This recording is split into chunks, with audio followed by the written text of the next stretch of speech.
स्वागत है आपका योजना ज्ञान फॉर यू में। और आज की खबर पेंशन को लेकर है, फैमिली पेंशन के बारे में। पेंशन को लेकर जो सस्पेंस बना हुआ था वो अब दूर हो चुका है। अब बेसिक सैलरी का 60% से 100% मिलेगी पेंशन। तो जानेंगे डिटेल में जानकारी क्या है सरकार का फैसला। लेकिन उससे पहले अगर आप हमारे इस चैनल को पहली बार देख रहे हैं तो चैनल को सब्सक्राइब जरूर करें। साथ में बेल आइकन की घंटी दबाएं ताकि आपको आने वाली वीडियोस की जानकारी तुरंत मिल सके। वीडियो पसंद आए तो वीडियो को लाइक और शेयर तुरंत करें। अपने सुझाव या सवाल कमेंट बॉक्स में जरूर लिखें। इस वीडियो को आप बिना स्किप किए अंत तक जरूर देखें ताकि आपको पूरी जानकारी मिल सके। इस वीडियो के अंत में हमने कुछ ऐसा खास इंफॉर्मेशन बता रखी है जिसके बारे में आपका जानना बहुत ही ज़रूरी है, इसलिए वीडियो को बिना स्किप किए अंत तक ज़रूर देखें। पेंशन भोगी की डेथ होने के बाद पारिवारिक पेंशन पाने के लिए पेंशन भोगी के परिवार को काफ़ी जद्दोजहद करनी पड़ती है। बहुत सारे पेंशन धारकों के परिवारों को नियमों के बारे में पूरी जानकारी नहीं होती है, जिसकी वजह से फैमिली पेंशन क्लेम करने में दिक्कतों का सामना करना पड़ता है। तो इस वीडियो में पूरी जानकारी आपको दी जाएगी तथा केंद्र सरकार के दिशा निर्देशों के बारे में अवगत कराया जाएगा ताकि आपको किसी भी प्रकार की परेशानी ना हो। इसके साथ ही आप इसका आवेदन पत्र कैसे डाउनलोड कर सकते हैं, सरकार के आदेश पत्र को कैसे डाउनलोड कर सकते हैं, इसके बारे में भी हमने जानकारी दी है। और हम ये जो लिंक है, आदेश पत्र का लिंक, अगर आपको डाउनलोड करना है तो हम डिस्क्रिप्शन बॉक्स और कमेंट बॉक्स में लिख देंगे, आप वहां से जाके डाउनलोड कर सकते हैं। पीपीएफओ के आधार पर मिलती है पेंशन। सबसे पहले आपको पता होना चाहिए कि पेंशन का जो आधार है वो पीपीओ है। रिटायरमेंट के बाद पेंशन भोगी को पीपीओ के आधार पर पेंशन दी जाती है। पेंशन भोगी की डेथ होने के बाद उनके नॉमिनी को फैमिली पेंशन दी जाती है। पीपीओ में उनके नॉमिनी का नाम होता है। नॉमिनी उनकी पत्नी या बच्चे हो सकते हैं। ऐसे में अगर पेंशन भोगी की मृत्यु होती है तो पत्नी को क्या करना चाहिए, तो चलिए आपको बता दें कि आपको दो बातों का ध्यान रखना होता है।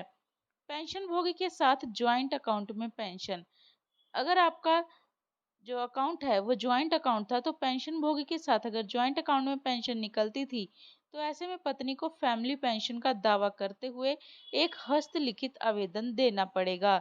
साथ में पेंशन भोगी की डेथ सर्टिफिकेट की कॉपी भी जमा करनी होगी। इसके साथ पत्नी को अपना जन्म दिनांक का कोई भी प्रूफ देना पड़ेगा, जैसे कि आधार कार्ड, पैन कार्ड इत्यादि, जिससे कि 80 साल होने पर उनको 20% अतिरिक्त पेंशन की मात्रा का भुगतान किया जा सके। साथ में पत्नी को एक अंडरटेकिंग देना पड़ेगा जिसमें बताना पड़ेगा कि अगर पेंशन भोगी को अधिक भुगतान हुआ है तो उसको रिफंड करूंगी।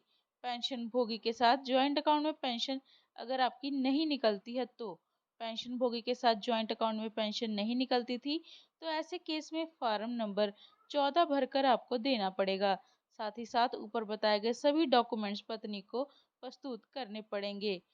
इसके बाद बैंक की जिम्मेदारी आ जाती है। पत्नी के द्वारा इतने सारे डॉक्यूमेंट प्रस्तुत करने के बाद बैंक की जिम्मेदारी बनती है कि वे पेंशन को फैमिली पेंशन में कन्वर्ट कर दें। फैमिली पेंशन का भुगतान मृत्यु की तारीख से करनी है, ना कि आवेदन की तारीख से। बिना देरी किए फैमिली पेंशन शुरू कर देनी है। अगर इसको शुरू होने में समय लगता है तो प्रोविजनल पेंशन का भुगतान पहले महीने से शुरू कर देना है। ज़्यादा से ज़्यादा 6 महीने तक प्रोविजनल पेंशन दी जा सकती है। उसके बाद हर हालात में एक्चुअल पेंशन शुरू करनी है, नहीं तो पेंशन भोगी ब्याज का हकदार हो जाएगा। फैमिली पेंशन की मात्रा कितनी होती है? सबसे पहले जो नंबर 1 पे आता है वो पेंशन भोगी की मृत्यु। रिटायर होने के बाद अगर 7 साल के अंदर हो जाती है तो फैमिली को वही पेंशन मिलेगी जो पेंशन भोगी को मिलती थी, यानी कि पूरी पेंशन मिलेगी। ये तब तक मिलेगी जब तक पेंशन भोगी 67 साल के नहीं हो जाते, अगर जिंदा रहते तो। उदाहरण के लिए मान लीजिए पेंशन भोगी 60 साल पर रिटायर होते हैं और 62 साल होते ही उनकी मृत्यु हो गई हो तो परिवार को फैमिली पेंशन उतना मिलेगा जितना पेंशन भोगी पाता था। 5 साल तक ये पेंशन मिलेगा, यानी कि पेंशन भोगी की उम्र 67 साल होने तक उतना पेंशन भुगतान करना होगा। उसके बाद बेसिक पेंशन का 60% पेंशन मिलेगा।